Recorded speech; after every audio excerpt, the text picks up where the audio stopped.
Hey guys, how you doing? My name is Lena. Welcome back to another video. So today we're talking fantasy, basically. I did a video similar to this one several months ago, maybe even a year ago. Could actually be a year ago. But today we're going to do a guide to fantasy. I'm going to divide all these books into beginners, medium, and advanced. I do have to say that I have more books on beginners because usually when people search this are beginners in fantasy and don't know where to start. And I only have like 2 on hard mode because I don't know, I actually haven't been really reading that many hard fantasy books, honestly. But without further ado, let's just get started with the beginners fantasy guide.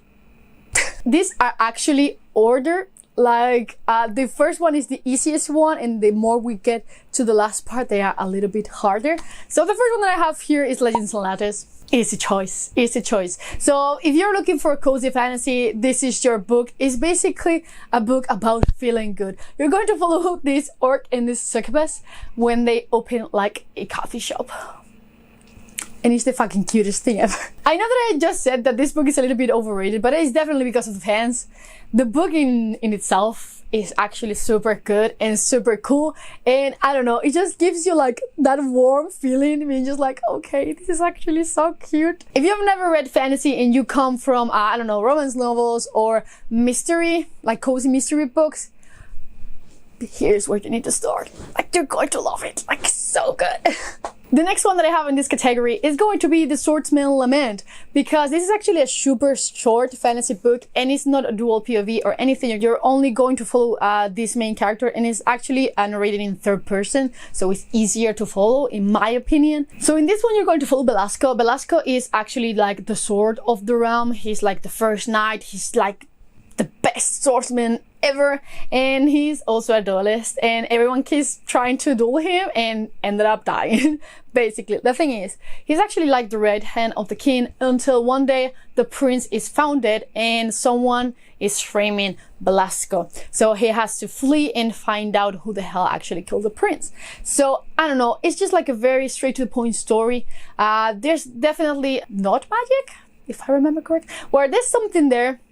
There's actually something there, but it's nothing like a magic system or anything. It's just like very straightforward, very mysterious sometimes, but the story is super easy to follow. The characters are very distinct from one another, so you won't be lost at any point of this. Also super short, not even 300 pages. Yep, 213. Super sweet and super short. So I actually highly recommend this one. I've read it very recently and really liked it. Then in kind of a similar vein to that one, I have We Men of Ash and Shadow. This is more of a dark fantasy, not definitely not grimdark, but more noir. So here you're going to follow Vanguard, and again, this is just like, it does have 2 POVs, but they are very distinct from one another and you won't be lost at all. Also, the plot is very straightforward, so easy peasy. And the magic system is just people turning invisible. That's it. So very easy to follow. You're mainly going to follow Vanguard, and he's actually like an assassin for hire, but he only kills bad people. So one day he is tasked with investigating the death of 2 guards, and he finds something like very cheeky that is going on in this town. So yeah, it's very like mysterious more than fantasy in my opinion, but I actually really like it. I highly recommend the audiobook for this one. I think it was really good, but again, super straight to the point. Like, the plot is there, but you have a few flashbacks that will explain Vanguard's story, but they are super easy to follow in general. So if you're new, this book is great. Another book that is super easy to follow and is actually character driven, if you prefer that over the plot, is Dark Apprentice by Val Neal. I think it's a great book to start reading fantasy. Honestly, you're only going to follow two characters, and actually you're mostly going to follow the POV of one, and they're very distinct from one another. We have Nikolai and Medea. Nikolai wants to become Medea's apprentice, and meaning a dark apprentice, because she actually knows dark magic. The thing is, Medea has always ended up killing her apprentices because they turn against her. So at first she's really hesitant, but she ends up accepting Nikolai as an apprentice, and he is actually trying to actively kill her. So you're going to experience this back and forward with them, because Medea's just like, I really don't want to kill another one. And he's just like, yeah, I really need to kill this bitch because she's messing with my mind. It's great. This book is great. This is one of my favorites this year. Like, I've been loving this book constantly in this channel, but I just think it's so well deserved. Like, it's so good in general. So if you prefer more character driven fantasy books in general, or books in general, you're going to be very comfortable with this one. The plot, as I've told you, is that it's just straight to the point all the time, no deviations, and the magic system is very easy to follow, like, because Medea is actually teaching Nikolai, so you won't be lost at any point. But yeah, I just love this book so much. Just fucking great. And the last book that I have in this category is a little bit harder than the other ones. It's of Blood and Fire, which I read recently and I really liked. I was so surprised because I honestly don't know why, because I only heard like good things about this book before, but still, I wasn't expecting to like it as much as I did. It reminded me so much to Aragon. So if you have read that and loved that and want something a little bit more mature, you're going to love this. But basically, you're going to follow this group of friends, and they basically discover that these creatures are coming back, and so they have to end up fleeing. There's a lot going on at first, but when the story is just like more settled, it's very easy to follow. Though I will definitely say, don't start with this one specifically. This should be more in the medium, but still, I think that like the way it's narrated is very easy to follow. So that's probably why I put, not probably, that's why I put it here basically. So let's just go with the medium category, like the intermediate fantasy book guide. That doesn't make any sense. So the first one, meaning the easiest one, is going to be Equinox, which I read quite recently. And the thing is, this book barely has any plot. It's just very straightforward.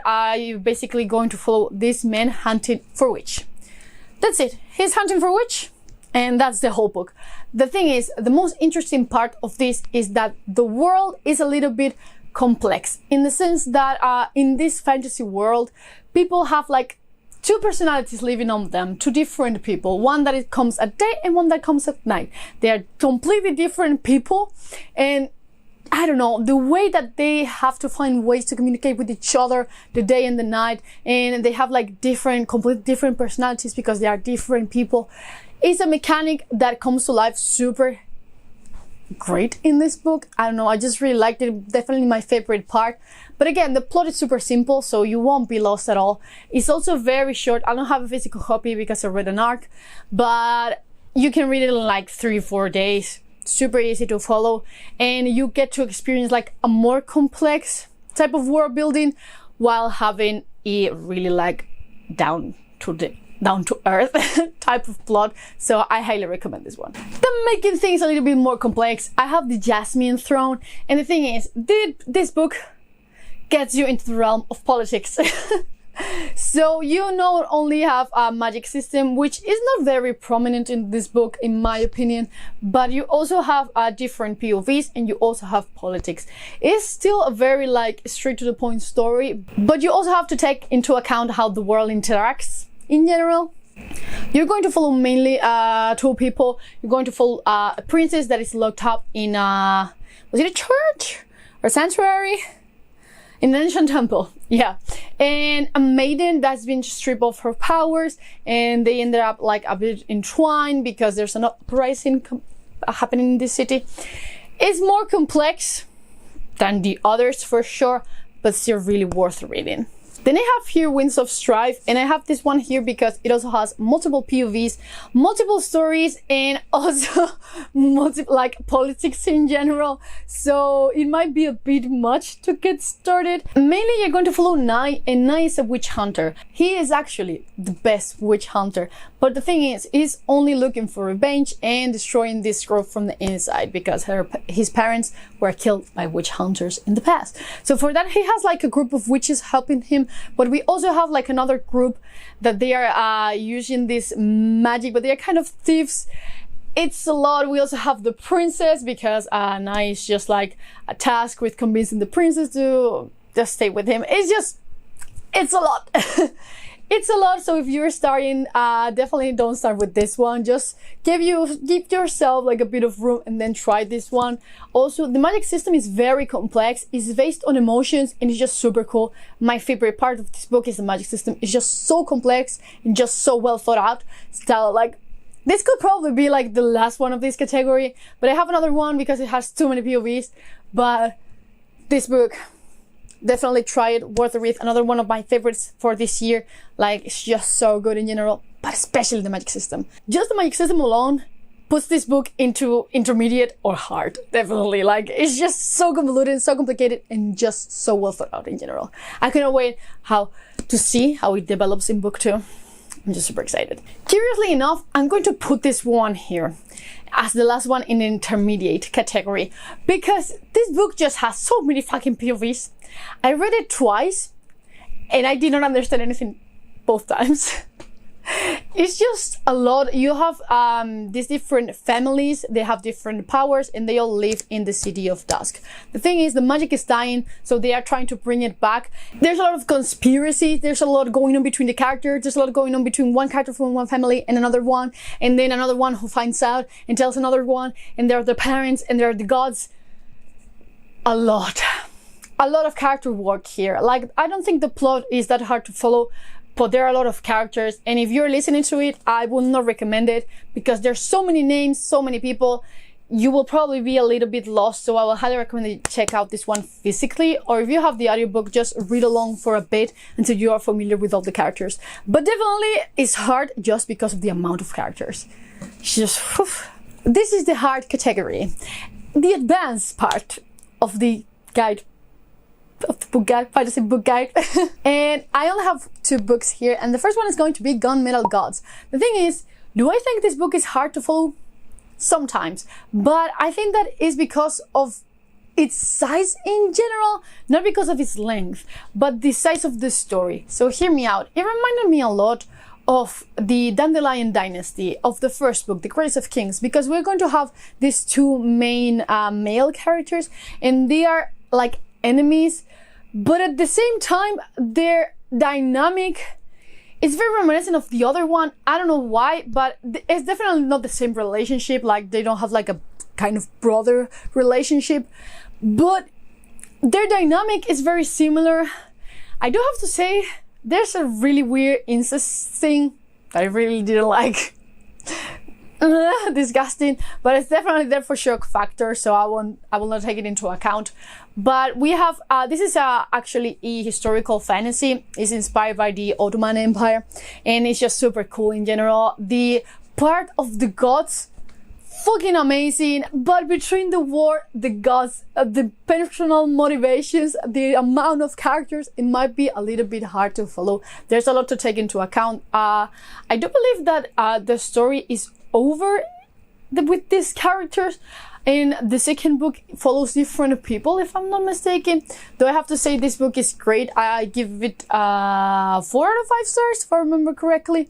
I think it's great overall, but it might be definitely a bit too hard if you're just starting reading fantasy. There's a lot going on. It's also pretty big length-wise, so a little bit too much. But if you have read good chunk of fantasy books, you're definitely good to read this one. So the last book that I'm going to recommend to you is Sand Death's Daughter, and it's definitely the hardest book that I've read this year, because isn't it only gigantic? It might not seem like it, but the font is pretty small, and damn it, the world building in this book.